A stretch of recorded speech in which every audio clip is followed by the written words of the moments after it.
सुवर्णवर्णसुन्दरं सीतैकदन्तबन्धुरं गृहीतपाशकाङ्कुशं वरप्रदाभयप्रदं चतुर्भुजं त्रिलोचनं भुजङ्गमोपवीतिनं प्रफुल्लवारिजासनं भजामि सिन्दूराननम्।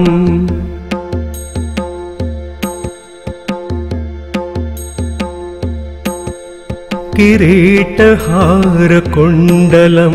प्रदीप्तबाहुभूषणं प्रचण्डरत्नकङ्कणं प्रशोभिताङ्घ्रदृष्टिकं प्रभातसूर्यसुन्दराम्बर द्वयप्रधारिणं सरलहेमनुपुरं प्रशोभिताङ्घ्रिपङ्कजम्।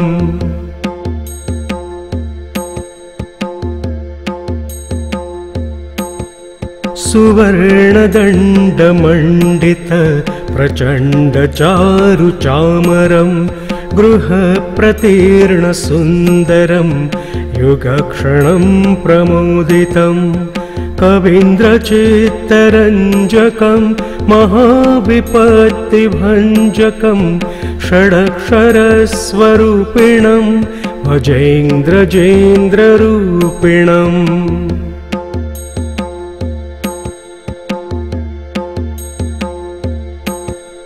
विरिञ्च विष्णुवन्दितं विरूपलोचनस्तुतिं गिरीशदर्शनेच्छया समर्पितं पराशया निरन्तरं सुरासुरै सुपुत्रवामलोचनै महामखेष्टमेष्टकमर्सु भजामि तुन्दिलम्।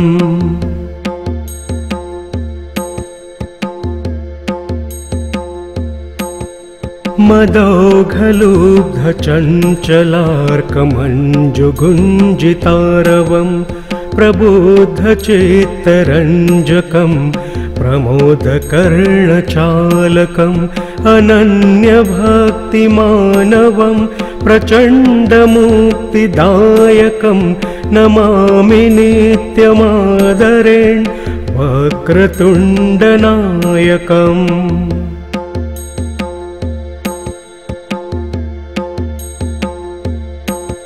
दारिद्र्यविद्रावणमाशु कामदं स्तोत्रं पठेदेतदजस्रमादरात् पुत्रिकलत्रस्वजनेषु मैत्रीपुमान्मभेदेक वरप्रसादात्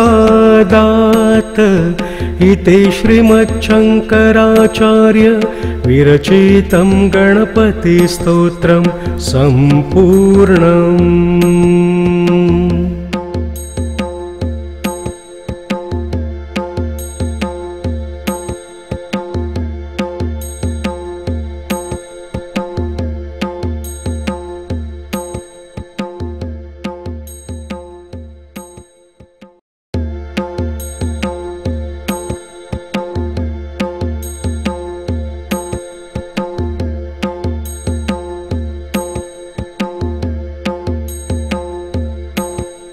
सुवर्णवर्णसुन्दरं सीतैकदन्तबन्धुरं गृहीतपाशकाङ्कुशं वरप्रदाभयप्रदं चतुर्भुजं त्रिलोचनं भुजङ्गमोपवीतिनं प्रफुल्लवारिजासनं भजामि सिन्दूराननम्।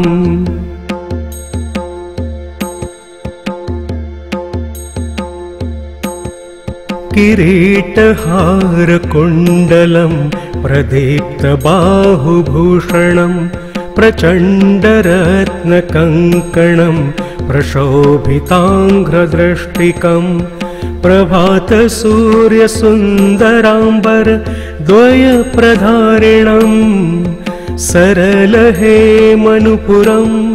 प्रशोभिताङ्घ्रिपङ्कजम्।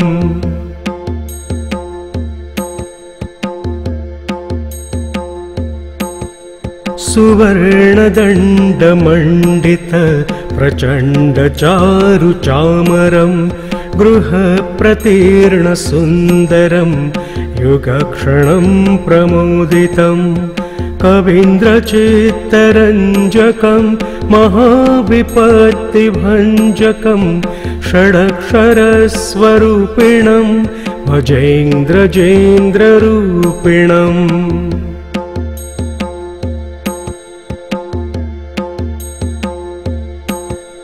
विरिञ्च विष्णुवन्दितं विरूपलोचनस्तुतिं गिरीशदर्शनेच्छया समर्पितं पराशया निरन्तरं सुरासुरै सुपुत्रवामलोचनै महामखेष्टमेष्टकमर्सु भजामि तुन्दिलम्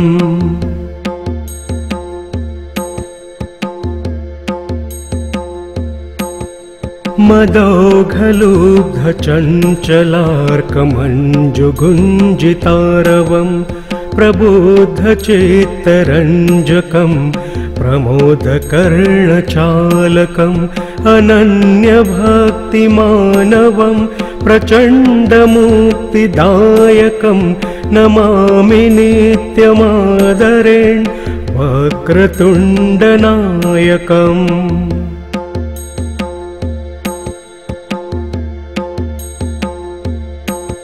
दारिद्र्यविद्रावणमाशु कामदं स्तोत्रं पठेदेतदजस्रमादरात् पुत्रिकलत्रस्वजनेषु मैत्रीपुमान्मभेदेक वरप्रसादात्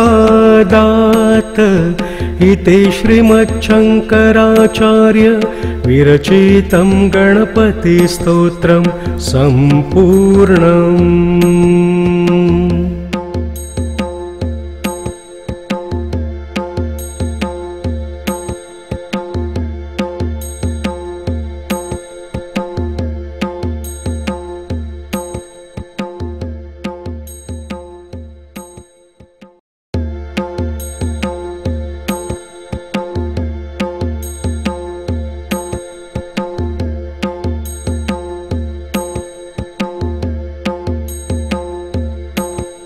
सुवर्णवर्णसुन्दरं सीतैकदन्तबन्धुरं गृहीतपाशकाङ्कुशं वरप्रदाभयप्रदं चतुर्भुजं त्रिलोचनं भुजङ्गमोपवीतिनं प्रफुल्लवारिजासनं भजामि सिन्दुराननम्।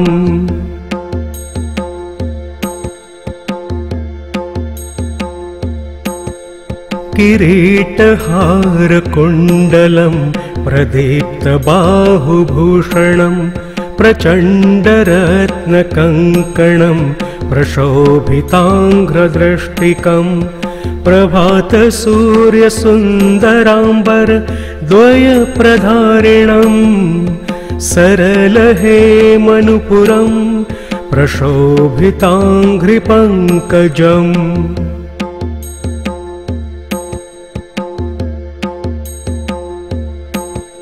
सुवर्णदण्डमण्डित प्रचण्डचारुचामरं गृहप्रतीर्णसुन्दरं युगक्षणं प्रमोदितं कवीन्द्रचित्तरञ्जकं महाविपत्तिभञ्जकं षडक्षरस्वरूपिणं भजेन्द्रजेन्द्ररूपिणम्।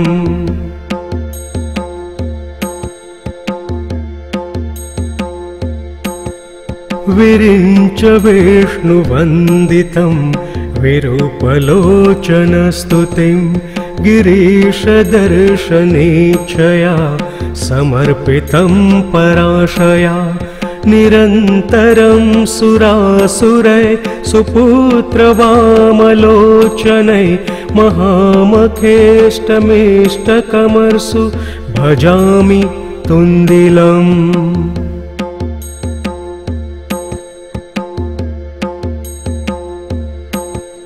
मदौघलुब्धचञ्चलार्कमञ्जुगुञ्जितारवं प्रबुद्धचित्तरञ्जकं प्रमोदकर्णचालकम् अनन्यभक्तिमानवं प्रचण्डमुक्तिदायकं नमामि नित्यमादरेण वक्रतुण्डनायकम्।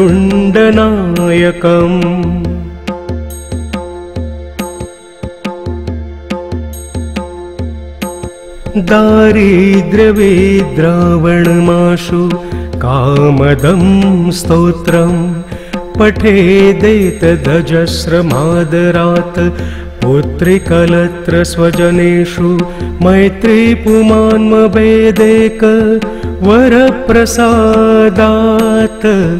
इति श्रीमच्छङ्कराचार्य विरचितं गणपतिस्तोत्रं सम्पूर्णम्।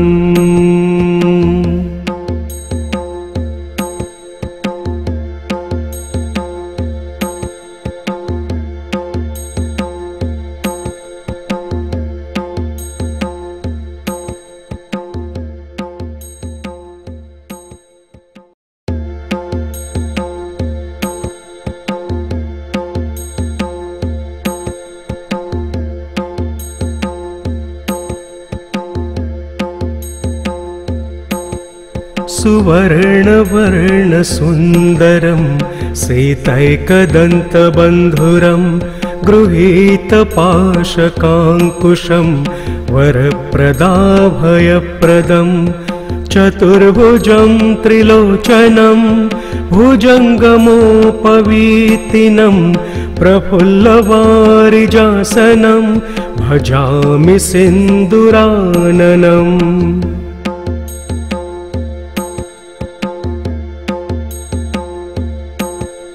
किरीटहारकुण्डलं प्रदीप्तबाहुभूषणं प्रचण्डरत्नकङ्कणं प्रशोभिताङ्घ्रदृष्टिकं प्रभातसूर्यसुन्दराम्बर द्वयप्रधारिणं सरलहेमनुपुरं प्रशोभिताङ्घ्रिपङ्कजम्।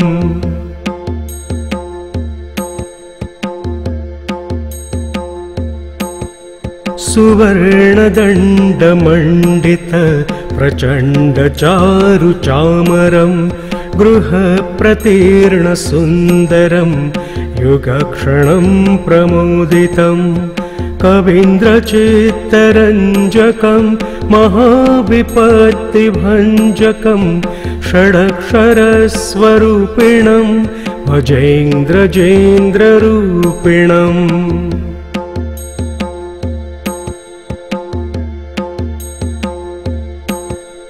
विरिञ्च विष्णुवन्दितं विरूपलोचनस्तुतिं गिरीशदर्शनेच्छया समर्पितं पराशया निरन्तरं सुरासुरै सुपुत्रवामलोचनै महामखेष्टमेष्टकम्